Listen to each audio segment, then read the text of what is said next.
मोहन भागवत यांनी जेन झी सोबत संवाद साधायला उशीर केला। राज ठाकरे यांची टीका।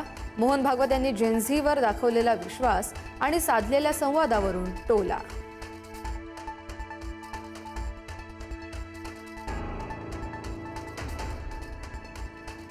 दिल्लीतील विद्यार्थी आंदोलनात लाठीचार्ज का झाला याची माहिती नाही, मात्र डोळे बंद करून विश्वास ठेवायचा झालाच तर जेन झीवर विश्वास ठेवेल, सरसंघचालक मोहन भागवत यांचं विधान।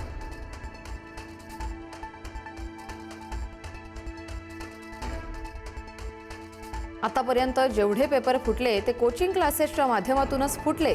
कोणत्या कॉलेजमध्ये प्रवेश घ्यायचा हे कोचिंग क्लासेसवाले सांगतात। मंत्री चंद्रकांत पाटील यांनी याकडे लक्ष द्यावं, राज ठाकरेंचा टोला।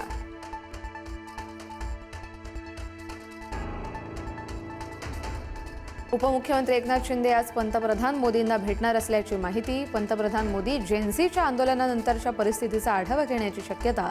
महाराष्ट्रातील परिस्थितीचा देखील पंतप्रधान मोदी आढावा घेणार असल्याची माहिती।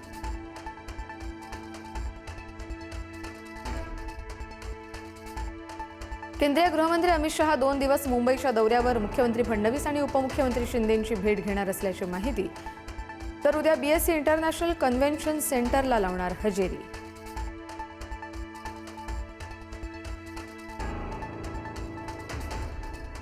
बंगळुरू इथं राष्ट्रीय ओबीसी महासंघाचं 11वं राष्ट्रीय महाअधिवेशन। अधिवेशनात ओबीसी आंदोलनाची पुढची दिशा निश्चित होण्याची शक्यता। ओबीसी नेत्यांसह कर्नाटकचे उपमुख्यमंत्री डी.के. शिवकुमार उपस्थित राहणार।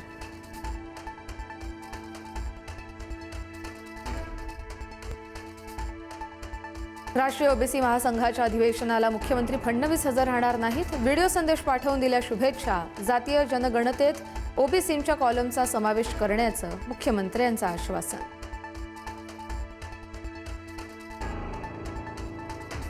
राज्यातील शिक्षक भरतीला अखेर मुहूर्त। 30,000 शिक्षकांची मेगा भरती। पवित्र पोर्टलच्या माध्यमातून होणार भरती। 11 ऑगस्टपर्यंत शाळांचे पसंतीक्रम लॉक करण्याची मुदत। 11 ऑगस्ट नंतर गुणवत्ता।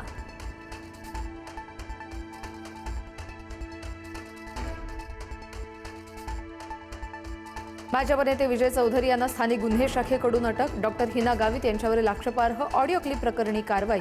विजय चौधरी यांच्या विरोधात अॅट्रॉसिटी आणि विनयभंगाचा गुन्हा आज न्यायालयात हजर केला जाणार।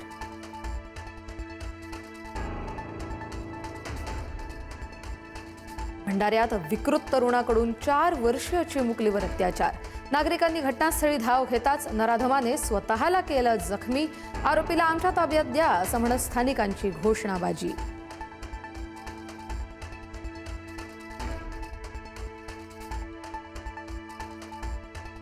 मुंबई पुणे एक्सप्रेस वेवरील कनेक्टिंग लिंकवरील बोगद्यात भीषण अपघात। भरधाव कारची मालवाहू टेम्पोला धडक। एकाचा मृत्यू, 1 जखमी।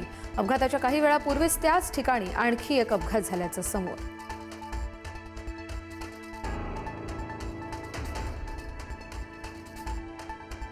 शिरूरमधील 17 कमानी पुलावरून महिलेची घोड नदीपात्रात उडी। नदीत उडी मारून महिलेची आत्महत्या। मृत महिलेची ओळख पटवण्याचं काम सुरू।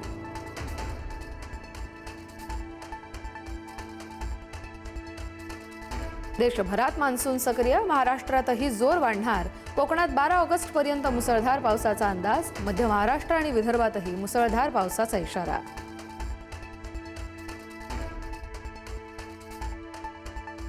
पंतप्रधान नरेंद्र मोदींकडून हातमाग दिनाच्या शुभेच्छा। भारताच्या हातमाग विविधतेला लोकप्रिय बनवण्याचं आवाहन।